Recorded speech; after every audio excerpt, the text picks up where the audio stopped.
నమస్కారం TGN news కి స్వాగతం. మెరుగైన పరిపాలన, అభివృద్ధి, సంక్షేమం కోసం అమీన్పూర్ సర్కిల్ పరిధిలో పీజేఆర్ ఎన్క్లేవ్ ను ప్రత్యేక డివిజన్ ఏర్పాటు చేయాలని జేఏసీ అధ్యక్షుడు మాధవరెడ్డి డిమాండ్ చేశారు. సంగారెడ్డి జిల్లా అమీన్పూర్ సర్కిల్ పరిధిలోని పీజేఆర్ ఎన్క్లేవ్ ను జీహెచ్ఎంసీ డివిజన్ గా ఏర్పాటు చేయాలని ఆయా కాలేజీ సభ్యులందరూ పెద్ద ఎత్తున నిరాహార దీక్ష దిగారు. అమీన్పూర్ సర్కిల్ పరిధిలోని Madhavapuri hills, Janapriya, Nile valley, RTC Suvarna valley, HMT, Vediri, Shilpa కాలనీలతో నూతన డివిజన్ ఏర్పాటు చేయాలని డిమాండ్ చేస్తూ జాయింట్ యాక్షన్ కమిటీ ఆధ్వర్యంలో చేపడుతున్న నిరసన దీక్షకు బీఆర్ఎస్ నేతలు మద్దతు తెలిపారు. జేఏసీ అధ్యక్షుడు మాధవరెడ్డి మాట్లాడుతూ 50,000కు పైగా జనాభా ఉన్న ఈ ప్రాంతాన్ని ప్రజల ఇబ్బందుల దృష్ట్యా పీజేఆర్ ఎన్క్లేవ్ డివిజన్ గా ఏర్పాటు చేయాలని ప్రభుత్వాన్ని కోరారు.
కాలనీలో ధర్నా కార్యక్రమం నిర్వహించడం జరుగుతూ ఉంది.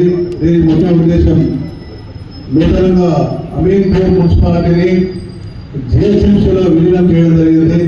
దాన్ని 2 భాగాలుగా విభజిస్తూ దీనిని కూడా ఒకటి అమీన్పూర్ ఒకటి అని చెప్పి 2 డివిజన్లుగా 270, 271 డివిజన్లుగా విభజించడం జరిగింది.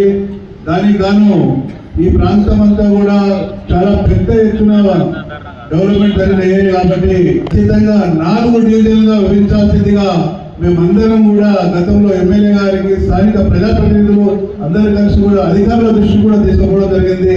దానికి వాళ్ళు కూడా మీరేదైతే అడుగుతున్నారో కానీ ఖచ్చితంగా కన్నన్ గారు కూడా రాష్ట్ర ప్రభుత్వానికి నేను నివేదిక పంపిస్తాము. ఖచ్చితంగా మీ ఏరియా 4 డివిజన్లు అయ్యే విధంగా కూడా మా వంతు సహాయసహకారం చెప్పడం జరిగింది. మేము ప్రత్యేకంగా రాష్ట్ర ప్రభుత్వాన్ని డిమాండ్ చేస్తా ఉన్నాం. ఎందుకంటే హైదరాబాద్ లో ఎక్కడ చూసినా 20 నుంచి 25,000 మధ్యలోనే ఒక డివిజన్ చేసిండ్రు. అయితే అమీన్పూర్ దీనికి ఏం పాపం చేసిందని మేము అడుగుతా ఉన్నాం. ఎందుకంటే 25,000కు 25,000 నుంచి 30,000కు ఒక డివిజన్ చేసిన ఈ ప్రాంతం 4 డివిజన్లుగా ఏర్పడడానికి పూర్తి అవకాశాలు ఉన్నాయి. కాబట్టి రాష్ట్ర ప్రభుత్వం కూడా మరొకసారి దీనిపైన ప్రత్యేక దృష్టి పెట్టి ఖచ్చితంగా అమీన్పూర్ ఏదైతే ఉందో 4 వార్డులుగా విభజించి అందరి కూడా పరిపాలన సౌలభ్యంగా ఉండేటట్టు చూడాల్సిందిగా రాష్ట్ర ప్రభుత్వాన్ని డిమాండ్ చేస్తూ, అలాగే ఈ ప్రాంతంలో ఈరోజు ఈ నిరసన దీక్ష కార్యక్రమం చేయడానికి కారణం ఏమంటే మీకు తెలిసిన విషయమే. అమీన్పూర్లో దగ్గర 2 లక్షల పబ్లిక్ పాపులేషన్ ఉండగా 2 డివిజన్లు చేయడం జీహెచ్ఎంసీలో కలిపి చాలా అన్యాయం చేసినట్టు ఈ ఏరియాకు మా అందరికి కూడా చాలా బాధాకరమైన విషయం. అందువలన విషయంలో కాలనీ రెసిడెంట్స్ కానీ, కాలనీ అసోసియేషన్ టీమ్స్ కానీ మేమందరం కూడా ఈ ఏరియాలో ఉన్న సరౌండింగ్ ఏరియాలో పీజేఆర్ ఏరియాని సపరేట్ డివిజన్ చేయాలని చెప్పేసి మేము ధర్నా చేయడానికి దిగినాం. దీనికి ప్రతి ఒక్కరు కూడా సహకరించారు. ఎమ్మెల్యే గారు కానీ, ఎక్స్ చైర్మన్ కానీ, ఎంపీ వాళ్ళు కానీ, వైస్ చైర్మన్ కానీ అండ్ అందరూ కూడా ప్రతి వారు సహకరించడానికి ధర్నా చేయడం జరిగింది. ఎందుకు చెప్తున్నామంటే అమీన్పూర్ని 4 డివిజన్గా చేయాలని ఎమ్మెల్యే గారు కూడా జీహెచ్ఎంసీ కమిషనర్ కూడా లెటర్ ఇచ్చారు. దాంతోపాటు సపరేట్గా మేము కూడా ఆ 4 డివిజన్లో పీజేఆర్ను కూడా సపరేట్ చేయాలని ఎమ్మెల్యే గారు కూడా ఇవ్వడం, దాంతోపాటు మేము కూడా ఏంటంటే మున్సిపల్ కమిషనర్ గారికి కూడా మేము కూడా సపరేట్గా పీజేఆర్ని సపరేట్ డివిజన్ చేయాలని చెప్పి ఇచ్చినాం. కానీ ఎటువంటి పరిస్థితుల్లో 2 ఇవ్వడం అనేది చాలా ఇబ్బందికరమైన విషయం పరిపాలన కానీ దేనికైనా కానీ. ఎందుకు చెప్తున్నామంటే పీజేఆర్ సరౌండింగ్ ఏరియా కాలనీలు అన్నీ కలుపుకుంటే దగ్గర 50,000 పైన పీపుల్ ఉన్నారు. దీనికి 4 కౌన్సిలర్లు ఉండగా కూడా కనీసం 1 డివిజన్ కూడా చేయకపోవడం చాలా బాధాకరమైన విషయం. అందువలని చెప్పేసి మేమందరం కూడా దీన్ని గట్టిగా తీసుకొని ఇదేదో చిన్నగా చేస్తున్నామని కాదు, రేపు పొద్దునే సపరేట్ డివిజన్ కాకపోతే మాత్రం చాలా గట్టిగా ధర్నా చేయడమా ఇంకోటి నిర్ణయాలు తీసుకొని సపరేట్గా చేయడానికి ఎంతో కృషి చేసుకుంటామని చెప్పి ప్రతి ఒక్కరికి తెలియజేసుకుంటున్నాం. థ్యాంక్ యూ సో మచ్ ప్రతి ఒక్కరికి కూడా. దగ్గర ధర్నాలో ఆల్ కాలనీ అసోసియేషన్ ప్రెసిడెంట్స్ కానీ కాలనీ నుంచి దగ్గర మీరు చూస్తున్నారు కదన్నా, దగ్గర 500 నుంచి 800 పీపుల్స్ పాల్గొన్నారు. జస్ట్ మేము నైట్కే మెసేజ్ ఇస్తే అదే మేము గట్టిగా చెప్పితే దగ్గర 5-6 వేల మంది వచ్చి మెయిన్ రోడ్డును కూడా మేము ఈసారి కాకపోతే మెయిన్ రోడ్డును కూడా ధర్నా చేస్తాం. చాలా ఇబ్బందికరంగా పరిస్థితులు వస్తాయి. కాబట్టి ఇదంతా ఏదో మా అవసరాల కోసం కాదు, పొలిటికల్గా ఎవరైనా ఉండదు. మునిపెన్నడూ లేని విధంగా మినీ మేడారంగా పేరుగాంచిన అమీన్పూర్ సమ్మక్క సారలమ్మ జాతర 3వ రోజు భక్తులతో కిటకిటలాడింది. భక్తులు అమ్మవార్లకు బంగారాన్ని సమర్పించి మొక్కులు చెల్లించుకున్నారు. సంగారెడ్డి జిల్లా అమీన్పూర్లోని సమ్మక్క సారలమ్మ జాతర అంగరంగ వైభవంగా 3 రోజులుగా జరుగుతోంది. అమ్మవార్లను హైదరాబాద్, రంగారెడ్డి, ఉమ్మడి మెదక్ జిల్లాల నుంచి ఇప్పటి వరకు 8 లక్షల మంది దర్శించుకుని మొక్కులు చెల్లించుకున్నట్లు ఆలయ నిర్వాహకురాలు అమ్మ తపస్వి వెల్లడించారు. 20 ఏళ్ల క్రితం అమీన్పూర్ ప్రాంతంలో సమ్మక్క సారలమ్మ గద్దెలను ఏర్పాటు చేయాలని అమ్మవారు తన కలలోకి వచ్చి చెప్పడంతో గద్దెలను ప్రతిష్ఠించి జాతర నిర్వహిస్తున్నామని చెప్పారు. 3వ రోజు సమ్మక్క సారలమ్మ గద్దెల వద్ద అమ్మ తపస్వి తపస్సు చేసి ప్రత్యేక పూజలు చేశారు. భక్తులకు బొట్లు పెట్టి ఆశీర్వదించారు. శాంతియుతంగా ప్రశాంత వాతావరణంలో జాతర జరగడం ఆనందంగా ఉందన్నారు.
ఏ విధంగా చేస్తారో ఆ విధంగా తీసుకెళ్ళాలి. సంతోషం ఇక్కడ జరిగించాలి. అందరూ వస్తే అందరూ నా భక్తులు కంట అన్ని విధాలు పెట్టి మనకి జనాలు జరుగుతారు. ఇక్కడ మేడారంలో ఇక్కడి నుంచి ఎవరు వెళ్తలేరని ఇక్కడ తీసుకొచ్చి పెట్టినాను. అది తపస్సు అమ్మ అంటారు. 20 సంవత్సరాలు ఇది 10వ జాతర. వచ్చిన భక్తులకంటే ఏమి కాకుండా అమ్మ కాపాడుతుంది. వాళ్ళు అనుకున్న కోరికలు తీరుతుంది, వస్తున్నారు అని నాది తపస్సు. అకాండంగా అమ్మని తీసుకొస్తాం మేడారం నుంచి, చిలకర గుట్ట నుంచి తెచ్చి అమ్మని పెడతాం వారం ముందు. అక్కడ ఎప్పుడైతుందో 9 మంది పూజారులు వస్తారు మన దగ్గరికి. పూజారులు వచ్చి ఏం చేయాలమ్మని అడుగుతారు. ఇది చేయాలని అమ్మ వచ్చి చెప్తుంది. చెప్తే అమ్మని తెచ్చి కొండకాడ పెడతాం వెనకాల. వచ్చిన సంది ఒక్క పొద్దులు ఉండి అమ్మకి ఏమేమి నైవేద్యాలు ఎక్కుతావో 5 గంటల నుంచి ఎక్కిస్తుంటాం. అఖండంగా జ్యోతి వెలిగిస్తాం. 28 తారీఖు సారలమ్మ, పగిడితరాజు, గోవిందరాజు బరినితో తీసుకొస్తా. 29 తారీఖు సమ్మక్కని తీసుకొని బిడ్డల్ని కొడుకుని అందరినీ కలుసుకొని అమ్మని గద్దెక్కిస్తాం. ఈరోజు 30 తారీఖు అమ్మని పంపిస్తాం. మళ్ళీ ఎక్కడికి వెళ్ళైతే తెచ్చినాం బరిని మళ్ళీ అక్కడ మా అమ్మని పంపించేస్తాం. మెదక్ జిల్లా కొల్చారం మండలం రంగంపేట ప్రాథమికోన్నత పాఠశాలను కొల్చారం మండల విద్యాధికారి ఉమారాణి సందర్శించారు. పాఠశాలలోని విద్యార్థులతో మాట్లాడారు. అంతకుముందు అంగన్వాడీ కేంద్రాన్ని పరిశీలించి అక్కడ నెలకొన్న విద్యుత్ సమస్యను పరిష్కరించాలని సూచించారు. ఈ కార్యక్రమంలో ఉపాధ్యాయులు, ఎంఆర్పీ సిబ్బంది రాములు, రాజశేఖర్, సంపత్, సాయి కుమార్, నాయకులు అరిగే విజయ్ కుమార్ తదితరులు పాల్గొన్నారు.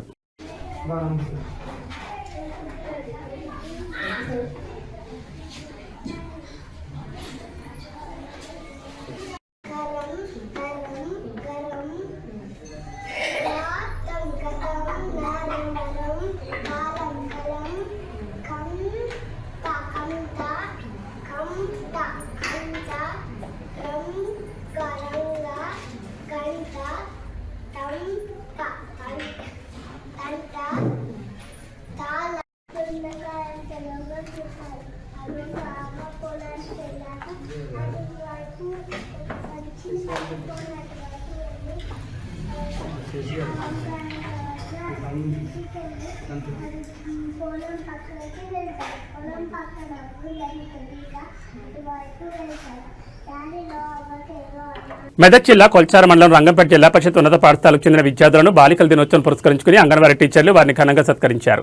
జిల్లా పరిషత్ ఉన్నత పాఠశాల ఆవరణలో పాఠశాలకు చెందిన విద్యార్థులు భవ్యశ్రీ అనితలను సన్మానించి సత్కరించారు.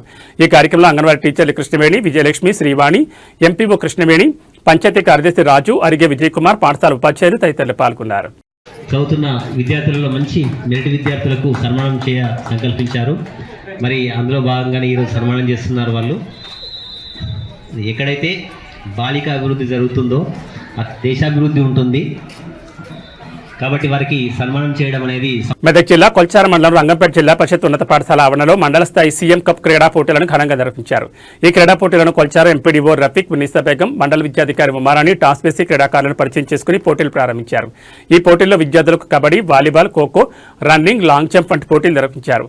అనంతరం గెలుపొందిన క్రీడాకారులకు బహుమతులు అందజేశారు. ఈ సందర్భంగా వారు మాట్లాడుతూ గ్రామాల్లో ఎంతో మంది ప్రతిభ కలిగిన క్రీడాకారులు ఉన్నారని, వారి ప్రతిభను చాటేలా విద్యార్థులు సీఎం కప్ క్రీడా పోటీలు సద్వినియోగపరుచుకుని గ్రామ, మండల, జిల్లా, రాష్ట్ర, జాతీయ స్థాయిలో రాణించాలని ఆకాంక్షిస్తున్నట్టు తెలిపారు. ఈ కార్యక్రమంలో ఎంపీఓ కృష్ణవేణి, ఉపాధ్యాయులు, నాయకులు, అలాగే విజయకుమార్, పంచాయతీ కార్యదర్శులు రాజు తదితరులు పాల్గొన్నారు.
మున్సిపల్ ఎన్నికల్లో భాగంగా మేడ్చల్ జిల్లాలోని ఎల్లంపేట మున్సిపాలిటీ పరిధిలోని బండమాదారం, శ్రీరంగవరం, నూతనకల్ గ్రామాల్లో మేడ్చల్ ఎమ్మెల్యే చామకూర మల్లారెడ్డి ఎన్నికల ప్రచారం నిర్వహించారు.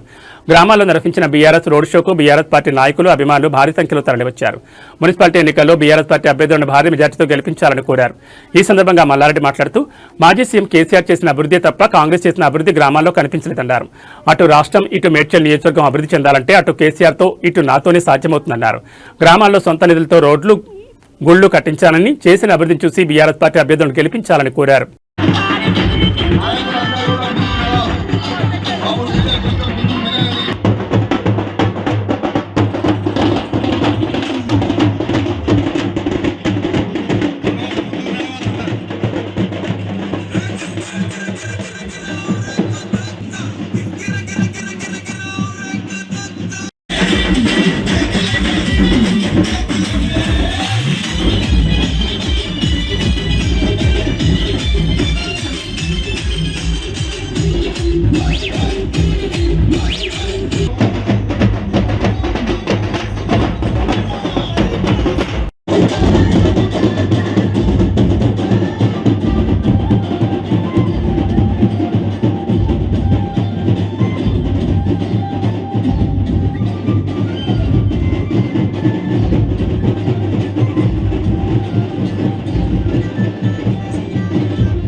కారు గుర్తుకే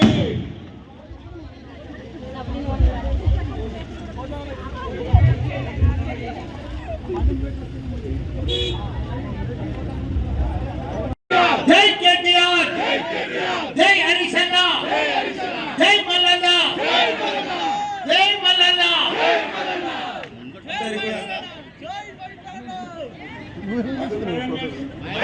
మన బండాల ఆధారంలో మన సరితమ్మ నా బిడ్డ ఆమెకు మంచి అవకాశం ఇచ్చిన ఇంతకుముందు కూడా నా మన్మరాలు సొంతం నా మన్మరాలిమే, నా రక్తం. ఆమెను సర్పంచ్ చేస్తే మొత్తం మీ ఊరంతా కూడా మా చెల్లెళ్ళకి ఎవ్వరికి కూడా మట్టంటకుండా చేసింది. ఈరోజు తెలంగాణ వస్తే ఇంత పొద్దునే మా అక్కలు, చెల్లెళ్ళు, అన్నలు, తమ్ముళ్ళు, పెద్దక్కలు అందరూ కూడా వస్తలేవు.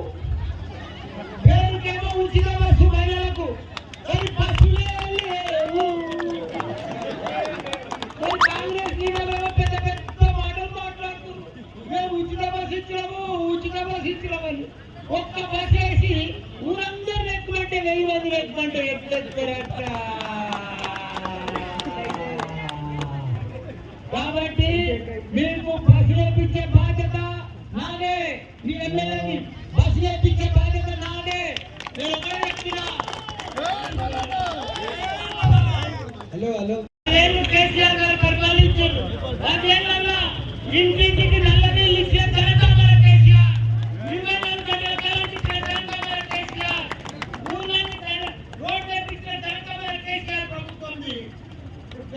మానే చెప్తున్నట్టు మీరు ఒకటే సవాల్ చేస్తున్నా.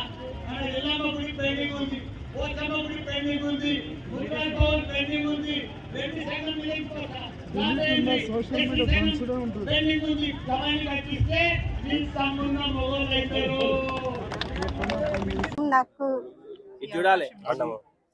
నాకు ఈ అవకాశం వచ్చినందుకు, మల్లారెడ్డి సార్ ఈ అవకాశం ఇచ్చినందుకు నాకు కారు గుర్తుకు ఓటేసి గెలిపించండి. నేను ఏది కావాలంటే అది చేస్తా. అందరికీ నమస్కారం. బీసీ బిడ్డను నేను.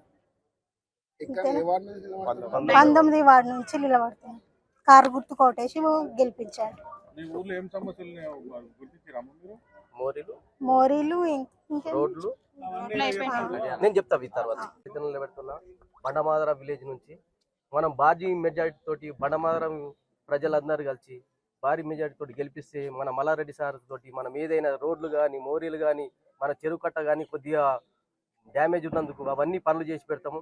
నీళ్ళ సమస్య కూడా ఉంది, ఆ నీళ్ళ సమస్య కూడా తీరుస్తామని అందరికీ చెప్తున్నాము.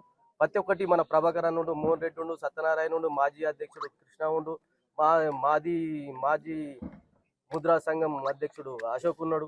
ప్రతి ఒక్కరు ఉన్నారు మన ఇంకా పట్ల. అందరూ మనకు సపోర్ట్గా ఉంది. భారీ మెజారిటీ తోటి మనం గెలుస్తున్నాం. కాకపోతే అపోహలు కల్పిస్తున్నారు మనకు. అపోహలల్లో మనకి ఏం పోయేది. మన కేసీఆర్ సార్ మనకు ఉన్నన్ని రోజులు మనకి ఏం ప్రాబ్లం లేదు. అందులో మనకు మల్లారెడ్డి సార్ మనకు ఎమ్మెల్యేగా ఉన్నాడు కాబట్టి మనం భయపడే అవసరం లేదు. మనం అక్కడ కొత్తగా మున్సిపాలిటీ అయింది. 4 వార్డులు వచ్చినాయి, 4 కౌన్సిలర్లు వచ్చారు. మా వరలక్ష్మి, మా నరసింహన్న, మా ఓపిప్రకాష్, మా భాస్కర్, నలుగురిని కూడా భారీ మెజార్టీతో గెలిపిస్తామని పొద్దున్నే మా అక్కలు, చెల్లెళ్ళు, అన్నలు, తమ్ముళ్ళు అందరూ కూడా తరలి వచ్చారు. నాకు చాలా సంతోషం అనిపించింది. వాళ్ళు ఒక మాట అడిగారు, కాంగ్రెస్ వచ్చింది, బస్ ఫ్రీ చేసిండ్రు, చాలా మంచి పని చేసిండ్రు. కానీ అంతకుముందు గంటకు బస్ వచ్చు, ఇప్పుడు రోజుకొకటే బస్ వస్తుందని చెప్తున్నారు. కాంగ్రెస్ అదంతే, ఇంత బెల్లం చెప్తారు, బెల్లం చేస్తారు, అంతా మాదే చేస్తామంటారు. ఫ్రీ బస్ అన్నారు, ఇలా తిడుతురు మా అక్క చెల్లెళ్ళు. అయితే బాధపడుతుర్రు, ఎందుకు ఆ ఫ్రీ బస్సు? మాకు గంటకు వచ్చే బస్సులు బంద్ చేసి ఒక్క బస్ వేసి 1000 మందిని ఎక్కుమంటే ఎట్లెక్తారయ్యా? ఎట్లెక్తారు? ఇది పద్ధతి? ఇది న్యాయమా? ఏదైనా పరిపాలన? 2 ఏళ్ళు అయింది కాంగ్రెస్ వచ్చి, ఒక్క బస్సు వస్తుంది, రోజుకొక్క బస్సు. ఇక్కడ 2000 మంది జనాభా, ఈ ఊర్లో 3000 మంది జనాభా. మూడుచింతలపల్లి మున్సిపాలిటీ పరిధిలోని అద్రాస్పల్లి గ్రామంలో బీఆర్ఎస్ పార్టీలోకి భారీ చేరికలు జరిగాయి. కాంగ్రెస్ పార్టీ నాయకులు ఎల్లం వెంకటేష్, ఎల్లందేవి రమేష్, కాంగ్రెస్ పార్టీ కార్యకర్తలు సుమారు 30 మంది కాంగ్రెస్ పార్టీని వీడి మేడ్చల్ ఎమ్మెల్యే చామకూర మల్లారెడ్డి సమక్షంలో బీఆర్ఎస్ పార్టీలో చేరారు. అనంతరం మున్సిపాలిటీ ఎన్నికల ప్రచారం నిర్వహించారు. బీఆర్ఎస్ పార్టీ బలపరిచిన అభ్యర్థులు ఆది అజయ్ నాగరాజుకు ఓటు వేసి గెలిపించాలని మల్లారెడ్డి కోరారు. ఈ కార్యక్రమంలో ఇన్ఛార్జ్ గజ్జల నాగేష్, బీఆర్ఎస్ పార్టీ యువ నాయకులు డాక్టర్ భద్రారెడ్డి, శ్రీనివాసరెడ్డి, మధుకర్ రెడ్డి, పార్టీ నాయకులు తదితరులు పాల్గొన్నారు. మన కాంగ్రెస్ పార్టీ నుండి మన బీఆర్ఎస్ పార్టీలో చేరుకున్నారు. వారికి స్వాగతం, సుస్వాగతం. వీరికి మన మేడ్చల్ ఎమ్మెల్యే మల్లారెడ్డి గారు వారికి షాల్వా కప్పి సన్మానం చేసి వారిని పార్టీలోకి ఆహ్వానిస్తున్నారు. అలాగే మన నూతింతపల్లి ఇన్ఛార్జ్ గజ్జల నాగేష్ గారు వారికి పార్టీ పండుగ కప్పి ఆహ్వానం చేస్తున్నారు. అలాగే ఎల్లం వెంకటేష్ గారు, అలాగే నారి నరేందర్, అలాగే మన SC area youth members G Sai Kumar, G Anand,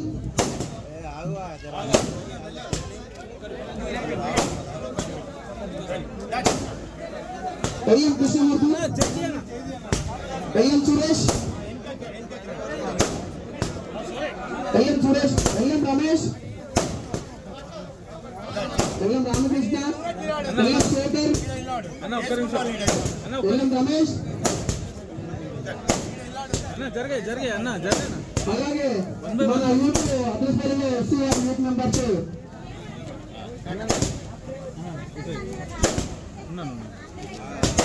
G Sai Kumar,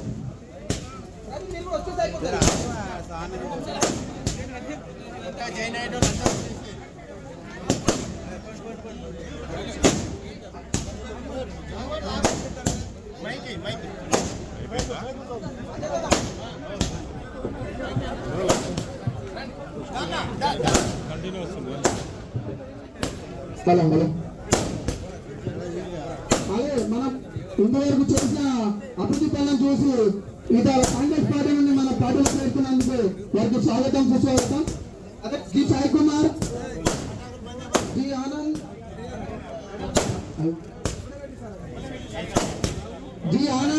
G Prasad, G Kiran, G Srikanth, G Nandu, G Srinivas, G Karthik, G Vishwapati, G Pranay, G Vinay, P Charan, G Shiva, G Prabhakar, P Kishan, G Charan, Y Nikhil, P Paramesh, K Raju, G Ramesh, M Babu, M Sridhar, S Sai Kiran, ప్రతీకార రాజకీయాలకు పాల్పడడం తగదని మాజీ మంత్రి సబితేంద్రారెడ్డి అన్నారు. మున్సిపల్ ఎన్నికల సందర్భంగా శంకరపల్లిలోని వార్డు సభ్యుల ఇన్ఛార్జ్ నియామకం కార్యక్రమంలో ఆమె ముఖ్య అతిథిగా పాల్గొని మాట్లాడారు.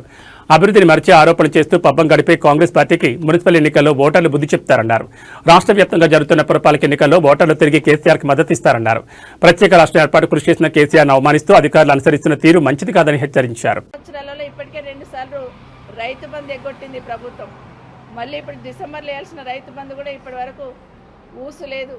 ఎన్నికలు వస్తేనే ఏదో ఒక రైతు బంధు వేయడమో బతుకమ్మ చీరలు వేయడం ఇలాంటివి చేస్తారు తప్పిస్తే నిజంగా ప్రజా సంక్షేమ కార్యక్రమాలన్నీ అటకెక్కిస్తుంది ప్రభుత్వం. కాబట్టి ఇప్పటికైనా అందరూ కూడా మున్సిపాలిటీలో ఇప్పుడు ఎన్నికలు జరుగుతున్న పట్టణ ప్రాంతాలలో ఉన్న ప్రజలందరూ కూడా విజ్ఞప్తి, ఈ ప్రభుత్వం వాళ్ళు ఇచ్చిన హామీలు నెరవేర్చేటట్టు.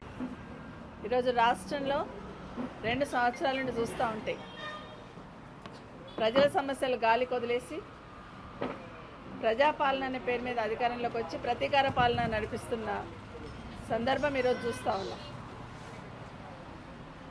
నిన్నగాక మొన్న కేసీఆర్ గారికి ఫోన్ ట్యాపింగ్ కేసులో నోటీస్ ఇస్తే తప్పకుండా సహకరిస్తాను, మున్సిపల్ ఎన్నికలు ఉన్నాయి, మరొక టైం ఇవ్వండి, అది కూడా ఎర్రవల్లి ఫామ్ హౌస్లో అవకాశం ఇవ్వండి అని కేసీఆర్ గారు అడగడం జరిగింది. కానీ ఒక్కరోజు గ్యాప్ ఇచ్చేసి ఇమ్మీడియట్గా మళ్ళీ నిన్న వాంటెడ్గా అంటే ఒక ప్రతీకార చర్యగా కక్ష సాధింపు చర్యగా నిన్న కేసీఆర్ గారికి మరొక్కసారి సిట్ నోటీస్ ఇవ్వడం జరిగింది. 2 సంవత్సరాలు అయింది ఫోన్ ట్యాపింగ్ కేసు పెట్టి, కానీ 2 సంవత్సరాల నుండి తొందర ఏం లేదు. కానీ మున్సిపల్ ఎలక్షన్స్ వచ్చున్నాయి, ఓడిపోతామనే భయంతో ఇష్యూ డైవర్షన్ కోసం ఈరోజు కేసీఆర్ గారికి మరొక్కసారి నోటీస్ ఇవ్వడం అనేది చాలా బాధాకరం. మొదటిసారి సిట్ నోటీస్ ఇవ్వడమే బాధాకరం అంటే పెద్దల డైరెక్షన్తో ఈ ప్రభుత్వ పెద్దల ముఖ్యమంత్రి గారి నాయకత్వంలో పనిచేస్తున్న పోలీస్ డిపార్ట్మెంట్కి మాజీ ముఖ్యమంత్రి గారు ప్రస్తుత ప్రతిపక్ష నాయకుడు ఒక 14 సంవత్సరాలు ఉద్యమం చేసిన నాయకుడు అడ్రస్ మాత్రం తెలియదట. ఇది ఈ రాష్ట్రంలో పాలన ఎట్లా నడుస్తుంది అనేదానికి చాలా క్లియర్గా కేసీఆర్ గారు చాలాసార్లు చెప్పారు. అసలు ముఖ్యమంత్రి గారికి కానీ టెలిఫోన్ ట్యాపింగ్ కానీ సంబంధం ఉండదు, అధికారులు అందులో పోలీస్ డిపార్ట్మెంట్లో ఒక వింగ్ పనిచేస్తుంటుందని చాలా క్లియర్గా చెప్పినా కూడా ఏదో ఒక రకంగా కేసీఆర్ గారికి మరక అంటించాలని, కేసీఆర్ గారిని తెలంగాణ రాష్ట్ర ప్రజలలో చులకన చేయాలనే ప్రయత్నంతోనే ఈ టెలిఫోన్ ట్యాపింగ్ కేసు పెట్టడం జరిగింది. ఈరోజు తెలంగాణ సమాజం అంతా కూడా ఈరోజు కేసీఆర్ గారికి ఇచ్చిందని తృప్తి పడుతున్నారు కాంగ్రెస్ పార్టీ వాళ్ళు, కానీ ఈరోజు తెలంగాణ సమాజం అంతా బాధపడుతూ ఉంది. ఏం తప్పు చేశారు కేసీఆర్ గారు? ఎందుకు నోటీస్ ఇచ్చారు? ఎక్కడ ఫోన్ ట్యాపింగ్ చేసిందని ఎక్కడ మీకు రుజువు దొరికింది? నిజంగా ఫోన్ ట్యాపింగ్ చేయమని ముఖ్యమంత్రి గారు, ఆ రోజున్న ముఖ్యమంత్రి గారు కేసీఆర్ గారు ఆదేశిస్తే చేయించింది ఎవరు? అసలు ఫోన్ ట్యాపింగ్ చేయమని ఎవరు ఆర్డర్ ఇస్తారు? ప్రిన్సిపల్ సెక్రటరీ, హోమ్ ఇస్తారు. మరి వాళ్ళని ఎందుకు విచారిస్తలేరు? పోలీస్ డిపార్ట్మెంట్ సంబంధించిన ఉన్నతాధికారులు ఎవరైతే డైరెక్షన్ ఇస్తారో మరి వాళ్ళని ఎందుకు ప్రశ్నించట్లేదు అనేది ఖచ్చితంగా వాళ్ళని వాళ్ళు ప్రశ్నించుకోవాలి. ఇది ఓన్లీ ఇచ్చిన ఇన్ఫర్మేషన్లో నిన్న కేసీఆర్ గారి ఇల్లు మాకు నందినగర్లోని అడ్రస్ ఉంది, అక్కడ ఫామ్ హౌస్ అడ్రస్ తెలియదు అన్నట్టు మాట్లాడున్నారు. కానీ ఇప్పటికే రాష్ట్ర ప్రభుత్వం తరఫున మంత్రులు 2 సార్లు కేసీఆర్ గారు ఎర్రవల్లి ఫామ్ హౌస్ దగ్గరికి వెళ్ళి, పొన్నం ప్రభాకర్ గారు తెలంగాణ తల్లి విగ్రహావిష్కరణలో అక్కడికి వెళ్ళి ఇన్విటేషన్ ఇచ్చారు. మొన్న రీసెంట్గా సీతక్క గారు, మన సురేఖ గారు ఇద్దరు కూడా వెళ్ళి మన సమ్మక్క సారలమ్మ జాతరకి ఇన్విటేషన్ ఇచ్చి వచ్చారు. ఒక మీటింగ్లో ముఖ్యమంత్రి గారు, ఐ థింక్ మహబూబ్ నగర్ మీటింగ్లో అనుకుంటా, కేసీఆర్ గారిని అక్కడ ఫామ్ హౌస్లో పెట్టి చుట్టూ నా పోలీసులనే పెట్టినా అన్నాడు. మరి ఇప్పుడున్న పోలీసులకి రేవంత్ రెడ్డి గారు హోంమంత్రిగా, ముఖ్యమంత్రిగా ఆయన దగ్గర పనిచేస్తున్న పోలీసులకి కేసీఆర్ గారు అడ్రస్ తెలియదు అనడం చాలా బాధాకరం. అంటే ఒక రకమైన అవమానం చేసే పరిస్థితులలో మాట్లాడుతున్నారు. ఎంత అవమానం చేసి మాట్లాడినా, కేసీఆర్ గారి మీద ఎంత బురద జల్లాలని ప్రయత్నం చేసినా, కేసీఆర్ గారి స్థాయి ఎంత తగ్గించాలని ప్రయత్నం చేసినా, ఈ తెలంగాణ రాష్ట్రంలో సూర్యచంద్రులు ఉన్నంతకాలం కేసీఆర్ గారి పేరు శాశ్వతంగా ఉంటుంది. అది రేవంత్ రెడ్డి గారు గుర్తుపెట్టుకోవాలి. మన నీళ్లు మనకు కాకుండా పక్క రాష్ట్రానికి పోతున్నాయి. మీరు కావాలని ఈ రాష్ట్రానికి అన్యాయం చేస్తున్నారు తెలంగాణకని నేను హరీష్ రావు గారు చాలా గట్టిగా మాట్లాడేసరికి ఆ ఇష్యూని డైవర్ట్ చేయడానికి మళ్ళీ కేసీఆర్ గారికి 2సారి నోటీస్ ఇచ్చింది అనేది స్పష్టంగా అర్థమవుతుంది. ఏదన్నా ఒక సమస్య వస్తే, ఏదన్నా ఒక అవినీతి జరిగింది ప్రభుత్వం అని ప్రతిపక్షంగా ఉన్న బీఆర్ఎస్ పార్టీ ఎత్తి చూపగానే ఇమీడియట్గా సిట్ నోటీసులు ఇచ్చి డైవర్ట్ చేయాలనే ప్రయత్నం ఈ రాష్ట్రంలో జరుగుతూ ఉంది. డైవర్షన్ పాలిటిక్స్ ఎన్ని చేసినా కూడా ఈ రాష్ట్రంలో కేసీఆర్ కావాలని తెలంగాణ ప్రజలందరూ కోరుకుంటా ఉన్నారు. ఎందుకంటే అడగకుండానే రైతు బంధు ఇచ్చాడు, అడగకుండానే రైతు బీమా ఏర్పాటు చేశాడు, అడగకుండానే మిషన్ భగీరథ లాంటి కార్యక్రమాన్ని తీసుకొచ్చారు, మాట ఇవ్వకుండానే కళ్యాణ లక్ష్మి లాంటి కార్యక్రమాన్ని తీసుకొచ్చారు. ఇట్లా ఒకటి కాదు, గురుకులాలు ఒక 1100 గురుకులాలు ఏర్పాటు చేశారు. ఒకటి కాదు, చెప్తూ పోతే చాంతాడంత హామీ ఇవ్వకపోయినా ప్రజల అవసరాలను గమనించి 10 సంవత్సరాలు ఒక కుటుంబ పెద్దగా పరిస్థితులన్నీ చక్కబెట్టుకుంటూ ఈ రాష్ట్రాన్ని ముందు తీసుకుపోయి, నిన్నగాక మొన్న ఎకనామిక్ సర్వే రిపోర్ట్ వచ్చింది. 10 సంవత్సరాలు కేసీఆర్ గారి పాలనలో ఈ రాష్ట్రం ఎట్లా ఉండిందనేది. కూకట్పల్లి హైదర్నగర్లో కాంగ్రెస్ పార్టీ నిరసన చేపట్టింది. మోడీ డౌన్ డౌన్ అంటూ నినాదాలు చేశారు. కాంగ్రెస్ పార్టీ నేతలు మహాత్మా గాంధీ జాతీయ గ్రామీణ ఉపాధి హామీ పథకం నుంచి మహాత్మా గాంధీ పేరు తొలగించినందుకు వ్యతిరేకంగా నిరసన చేపట్టి ధర్నాకు దిగారు. బ్రిటిష్ సామ్రాజ్యాన్ని గడగడలాడించిన మహాత్ముని పేరు తీయడం అవమానకరమని నిరసన చేపట్టారు. కార్మిక సంఘాల తరపున తీవ్రంగా వ్యతిరేకిస్తున్నట్లు తెలిపారు కాంగ్రెస్ నేతలు.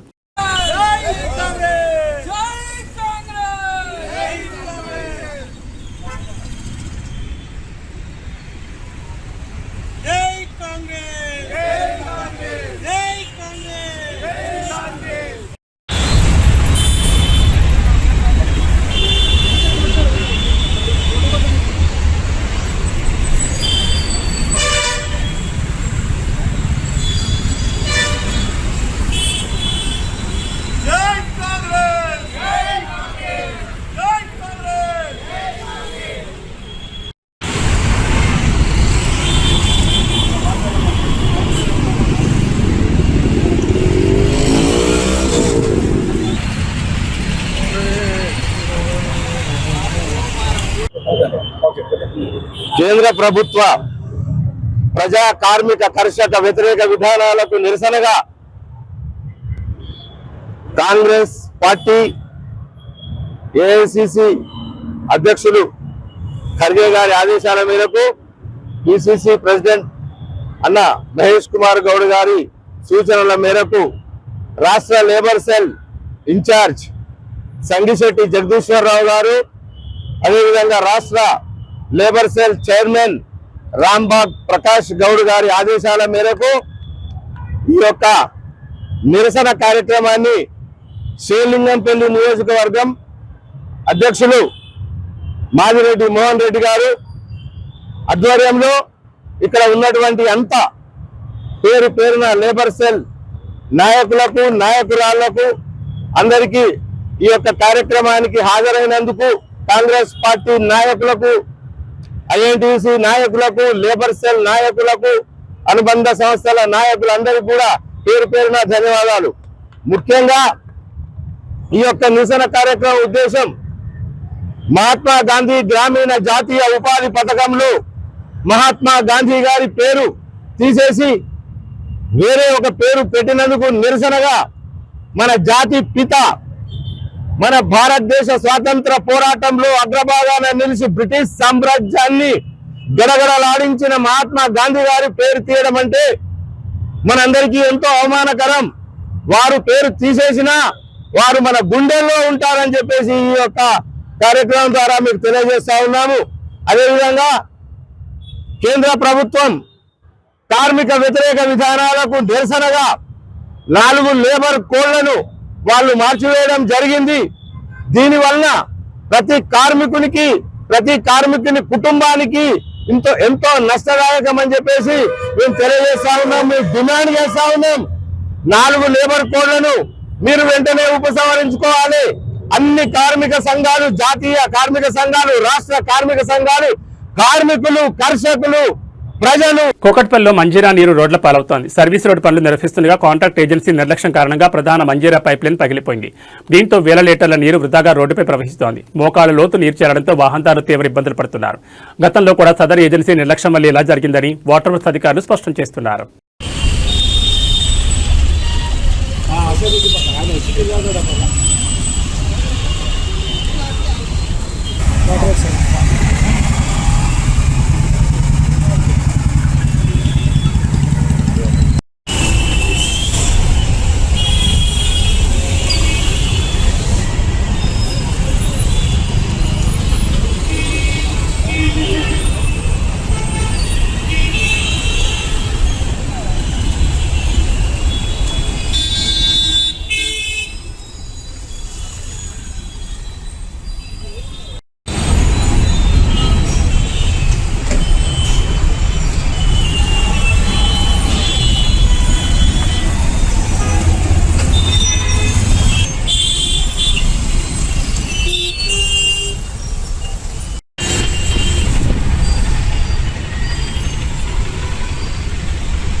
ముఖ్యమంత్రి కేసీఆర్ కు సిట్ నోటీసుల వ్యవహారం ఇప్పుడు రాష్ట్ర రాజకీయాల్లో చిచ్చు రేపుతోంది. దీనిపై కూకట్పల్లి ఎమ్మెల్యే మాధవన్ కృష్ణారావు అత్యంత ఘాటుగా స్పందించారు.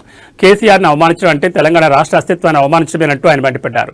తెలంగాణ రాష్ట్ర సాధకుడు అలుపెరగని పోరాట యోధుడు కేసీఆర్ పట్ల కాంగ్రెస్ ప్రభుత్వం అనుసరిస్తున్న తీరుపై ఎమ్మెల్యే మాధవరం కృష్ణారావు తీవ్రస్థాయిలో ధ్వజమెత్తారు. అధికారులు నోటీసులను గోడ కంటించి వెళ్లడంపై ఆయన తీవ్ర అభ్యంతరం వ్యక్తం చేశారు. ఒక 10 ఏళ్ల పాటు రాష్ట్రాన్ని పాలించిన మాజీ ముఖ్యమంత్రికి ఇచ్చే గౌరవం ఇదేనా అని ప్రశ్నించారు. గతంలో 2 మంత్రులు సమ్మక్క సారక్క జాతర ఆహ్వానం అందించడానికి ఎర్రవల్లి ఫామ్ హౌస్కు వెళ్లినప్పుడు లేని అభ్యంతరం ఇప్పుడు సిట్ విచారణ అక్కడ నిర్వహిస్తే తప్పేంటని ఆయన సూటిగా ప్రశ్నించారు. అంతేకాకుండా కాంగ్రెస్ ప్రభుత్వం కేసీఆర్ కుటుంబాన్ని మానసికంగా వేధిస్తోందని, వారి కుటుంబంలో చిచ్చు పెట్టే ప్రయత్నం చేస్తోందని కృష్ణారావు ఆరోపించారు. ప్రభుత్వంపై ఎవరైనా గొంతెత్తితే వారిపై అక్రమ కేసులు బనాయిస్తున్నారని, ఈ పాలన చూస్తుంటే నాటి రజాకారుల పాలన గుర్తుకొస్తోందని ఆయన విమర్శించారు.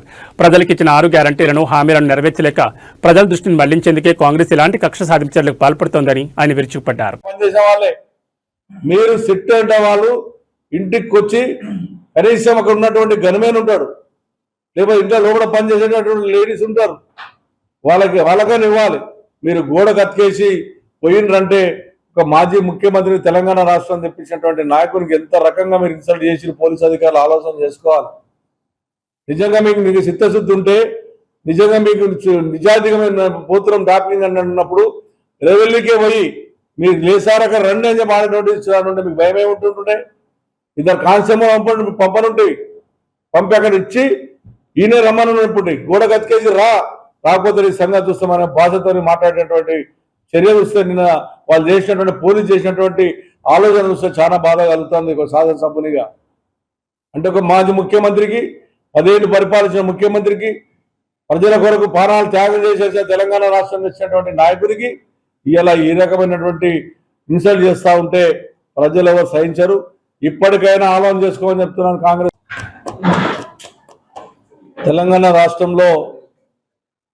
తెలంగాణ రాష్ట్రాన్ని తెచ్చినటువంటి గొప్ప నాయకుడు కేసీఆర్ గారు. ఆ కేసీఆర్ని ఎన్ని ఇబ్బందులు పెట్టాలి, కుటుంబాన్ని ఇబ్బందులు పెట్టాలి, కుటుంబంలో కూడా చిచ్చులు పెట్టి ఫ్యామిలీని చీల్చే ప్రయత్నం చేస్తూ ఉన్నారు. కాళేశ్వరం అన్నారు, ఫోన్ ట్యాపింగ్ అన్నారు, ఈ కార్ అన్నారు, రకరకాలమైనటువంటి మాటలు చెప్పి ఈ 2.5 ఏళ్లలో ప్రజలకు ఏం చేయకుండా, ప్రజలకు ఇచ్చినటువంటి హామీలు చేయకుండా ఇలా ప్రజలను మోసం చేస్తున్న పార్టీ కాంగ్రెస్ పార్టీ ప్రభుత్వం. వీళ్ళు వచ్చిన తర్వాత తెలంగాణ రాష్ట్రం, హైదరాబాద్ నగరం ఈ రోజున కనీసం అభివృద్ధిలో కూడా ఎక్కడ కూడా చేయకుండా మా టీఆర్ఎస్ పార్టీ కార్యకర్తలే కానివ్వండి, టీఆర్ఎస్ ఎమ్మెల్యేలే కానివ్వండి, ఆఖరికి తెలంగాణ రాష్ట్ర తెచ్చినటువంటి నాయకుడిని కూడా ఇబ్బంది పెట్టే ప్రయత్నం చేస్తూ ఉన్నారు. ఇది మంచి పద్ధతి కాదు. కాంగ్రెస్ పార్టీకి మీరు ఏదో మీ చేతిలో అధికారం ఉంది, మీ చేతిలో పోలీసు వాళ్ళు ఉన్నారు, మా ఇష్టానుసారం చేస్తాం, మా ఇష్టం నిర్వచనం రావాలి, ఇది రజాకాల పరిపాలన, ఇది రజాకాల లాగా మేము పరిపాలిస్తాం, మీరు పాటించకపోతే మీరు తీసుకొని లోపడేస్తామన్న ఆలోచనతో మీరు ఉన్నారు. ఇది మంచి పద్ధతి కాదని తెలియజేస్తా ఉన్నాం. జీవితాంతం మీ రాజకీయం ఉండదు, మీ అధికారం ఉండదు. మేము 10 ఏళ్ళు స్పష్టంగా కాళేశ్వరం ప్రాజెక్టు నుంచి ఇంటింటికి మంచినీళ్ళే కానీ, ప్రజలకు ఇచ్చేటువంటి 200 పింఛను, 2000 రూపాయల పింఛనే కానీ, అదేవిధంగా కళ్యాణ లక్ష్మి 100 రూపాయలకే కానీ, రైతులకు రైతు బంధే కానీ, దళితులకు దళిత బంధువే కానీ, బీసీలకు బీసీ బంధువే కానీ, ఇవన్నీ వేల లక్షల కోట్ల రూపాయల ప్రజానికానికి ఆ రోజున ఎన్నో రకాల సహాయపడ్డటువంటి వ్యక్తి కేసీఆర్ గారు. కేసీఆర్ కుటుంబాన్ని ఇబ్బంది పెడతా ఉన్నావు, కేసీఆర్ కుటుంబంలో చిచ్చు పెట్టావు. మళ్ళా ఈ రకంగా కేసీఆర్ నోటీస్ ఇచ్చే ప్రయత్నం చేస్తా ఉన్నావు. నువ్వు నోటీస్ ఇచ్చిన దానికి భయపడేటటువంటి కేసీఆర్ కాదు. ఆ రోజు ఆంధ్రప్రదేశ్ కలిసి ఉన్నప్పుడు అందరు ఏకమైనా కూడా, రాష్ట్రంలో నుండి దేశంలో అందరూ ఏకమైనా కూడా తెలంగాణ రాష్ట్రాన్ని సాధించే దాంట్లే నా ప్రాణం పోయినా సరే కానీ నేను తెలంగాణ రాష్ట్రం తెచ్చి తీర్తానని చెప్పిన గొప్ప నాయకుడిని ఈ రోజున ఇబ్బంది పెట్టే ప్రయత్నం చేస్తున్నావు. అదే తెలంగాణ రాష్ట్రమే రాకపోతే ఇవాళ నువ్వు ముఖ్యమంత్రి వైద్యుడి ఆలోచన చేసుకో. ఎవరన్నా మాట్లాడితే వాళ్ళ మీద కేసులు, ఎవరన్నా ఎమ్మెల్యే మాట్లాడితే వాళ్ళ మీద కేసులు.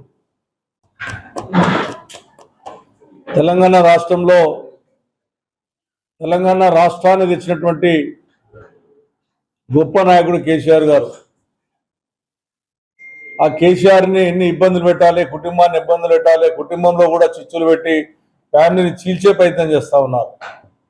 కాళేశ్వరం అన్నారు, ఫోన్ ట్యాపింగ్ అన్నారు, ఈ కార్ అన్నారు, రకరకాలమైనటువంటి మాటలు చెప్పి ఈ 2.5 ఏళ్లలో ప్రజలకు ఏం చేయకుండా, ప్రజలకు ఇచ్చినటువంటి హామీలు చేయకుండా ఇలా ప్రజలను మోసం చేస్తున్న పార్టీ కాంగ్రెస్ పార్టీ ప్రభుత్వం. వీళ్ళు వచ్చిన తర్వాత తెలంగాణ రాష్ట్రం, హైదరాబాద్ నగరం ఈ రోజున కనీసం అభివృద్ధిలో కూడా ఎక్కడ కూడా చేయకుండా మా టీఆర్ఎస్ పార్టీ కార్యకర్తలే కానివ్వండి, టీఆర్ఎస్ ఎమ్మెల్యేలే కానివ్వండి, ఆఖరికి తెలంగాణ రాష్ట్ర తెచ్చినటువంటి నాయకుడిని కూడా ఇబ్బంది పెట్టే ప్రయత్నం చేస్తూ ఉన్నారు. ఇది మంచి పద్ధతి కాదు. కాంగ్రెస్ పార్టీకి మీరు ఏదో మీ చేతిలో అధికారం ఉంది, మీ చేతిలో పోలీసు వాళ్ళు ఉన్నారు, మా ఇష్టానుసారం చేస్తాం, మా ఇష్టం నిర్వచనం రావాలి, ఇది రజాకాల పరిపాలన, ఇది రజాకాల లాగా మేము పరిపాలిస్తాం, మీరు పాటించకపోతే మీరు తీసుకొని లోపడేస్తామన్న ఆలోచనతో మీరు ఉన్నారు. ఇది మంచి పద్ధతి కాదని తెలియజేస్తా ఉన్నాం. జీవితాంతం మీ రాజకీయం ఉండదు, మీ అధికారం ఉండదు. మేము 10 ఏళ్ళు స్పష్టంగా కాళేశ్వరం ప్రాజెక్టు నుంచి ఇంటింటికి మంచినీళ్ళే కానీ, ప్రజలకు ఇచ్చేటువంటి 200 పింఛను 2000 రూపాయల పింఛనే కానీ, అదేవిధంగా కళ్యాణ లక్ష్మి షాద్ ముబారకే కానీ, రైతులకు రైతు బంధువు కానీ, దళితులకు దళిత బంధువు కానీ, బీసీలకు బీసీ బంధువు కానీ, ఇవన్నీ వేల లక్షల కోట్ల రూపాయల ప్రజానికానికి ఆ రోజున ఎన్నో రకాల సహాయపడ్డటువంటి వ్యక్తి కేసీఆర్ గారు. కేసీఆర్ కుటుంబాన్ని ఇబ్బంది పెడతా ఉన్నావు, కేసీఆర్ కుటుంబంలో చిచ్చు పెట్టావు. మళ్ళా పనిచేసే వాళ్ళే మీరు సిట్ అంటే వాళ్ళు ఇంటికి వచ్చి కనీసం అక్కడ ఉన్నటువంటి గన్మెన్ ఉంటాడు, లేకపోతే ఇంట్లో లోపల పనిచేసేటటువంటి లేడీస్ ఉంటారు, వాళ్ళకని ఇవ్వాలి. మీరు గోడ కత్తికేసి పోయినరంటే ఒక మాజీ ముఖ్యమంత్రి తెలంగాణ రాష్ట్రం తెప్పించినటువంటి నాయకునికి ఎంత రకంగా మీరు ఇన్సల్ట్ చేసి పోలీసు అధికారులు ఆలోచన చేసుకోవాలి. నిజంగా మీకు చిత్తశుద్ధి ఉంటే, నిజంగా మీకు నిజాయితీగా పోతురం డాక్టింగ్ అని అన్నప్పుడు రెవెల్యూకే పోయి మీరు లేసారక రండి అని చెప్పి నోటీస్ ఇచ్చారంటే మీకు భయమే ఉంటుంటుండే. ఇద్దరు కానిస్టేబుల్ పంపనుంటాయి, పంపి అక్కడ ఇచ్చి ఈయనే రమ్మనుంటుంటాయి. గోడ కతికేసి రాకపోతే ఈ సంగతి చూస్తామనే భాషతో మాట్లాడేటువంటి చర్య చూస్తే నిన్న వాళ్ళు చేసినటువంటి పోలీసు చేసినటువంటి ఆలోచన చూస్తే చాలా బాధ కలుగుతుంది ఒక శాసనసభ్యునిగా. అంటే ఒక మాజీ ముఖ్యమంత్రికి, 10 ఏళ్ళు పరిపాలించిన ముఖ్యమంత్రికి, ప్రజల కొరకు ప్రాణాలు త్యాగం చేసేసే తెలంగాణ రాష్ట్రం తెచ్చినటువంటి నాయకుడికి ఇలా ఈ రకమైనటువంటి ఇన్సల్ట్ చేస్తూ ఉంటే ప్రజలు ఎవరు సహించరు. ఇప్పటికైనా ఆలోచన చేసుకోమని చెప్తున్నాను కాంగ్రెస్ ప్రభుత్వానికి. మీ మొత్తం బండారు గత 2 సంవత్సరాల నుంచి వెళ్ళి రేవంత్ రెడ్డి గారు ముఖ్యమంత్రి అయినప్పటి నుంచి వెళ్ళి ఈ కాంగ్రెస్ పార్టీ చేసే పనులేం లేదు, రాష్ట్రం గురించి ఆలోచించేది లేదు, ప్రజల గురించి ఆలోచించేది లేదు. ఇచ్చిన వాగ్దానాలని ఒక్కసారి కూడా ఆలోచించేది లేదు, ఏం చేసేది లేదు. ప్రజలను నిత్యం మోసం చేయడం, ప్రజలను లేనిపోని మాటలు చెప్పి వాళ్ళ గవర్నమెంట్ వచ్చి వాళ్ళ ప్రభుత్వాన్ని తీసుకొచ్చి ప్రజలు మోసం చేశారు. అవన్నీ ప్రజలు అడుగుతారని చెప్పి మరి ప్రతిసారి బీఆర్ఎస్ నాయకుల పైన ఏదో ఒక నిందలేసి, మరి మధ్యన మనం చూసినాము, మరి సిట్ అని చెప్పి ఫోన్ ట్యాపింగ్ అని చెప్పి ఒక బహానా తీసుకొచ్చి ఒక సీరియల్ లాగా మరి 15 రోజులకు ఒక నోటీసులు ఇచ్చుకుంటూ నాయకులకి రోజు ఒక నోటీసులు ఇచ్చుకుంటూ భయభ్రాంతం చేసుకుంటూ ప్రజలను దారి మళ్లిస్తున్నారు. ఎందుకంటే వాళ్ళు చేసే మోసాలు, వాళ్ళు చేసే స్కాములు, వాళ్ళు ప్రజలకు ఏవైతే వాగ్దానాలు ఇచ్చారో అవన్నిటిని కూడా మరి పక్కకు పెట్టనీకి ప్రజలను మభ్యపెడుతున్నారు. మరి మనం చూసినాం, మరి ఫస్ట్ ఏమో కేటీఆర్ గారికి, హరీష్ గారికి మరి సిట్ వాళ్ళు నోటీస్ ఇచ్చారు. ఫోన్ ట్యాపింగ్ విషయంలో గత సంవత్సరంన్నర నుంచి వెళ్ళి లాక్కుంటూ సీరియల్ లాగా తీసుకొచ్చి వాళ్ళు చేసింది ఏం లేదు. ఇప్పటివరకు ఏదో చేస్తున్నట్టు యాక్షన్ చేస్తారు తప్ప ఏం లేదు. ఇప్పుడు మున్సిపల్ ఎలక్షన్స్ ఉన్నాయి కాబట్టి మరి ఇప్పుడు కూడా మరి కేసీఆర్ గారికి సిట్ వాళ్ళు నోటీస్ ఇచ్చి. ఇవి టీజీఎన్ న్యూస్ విశేషాలు. మరో బులెటిన్లో మళ్ళీ కలుసుకుందాం. నమస్కారం.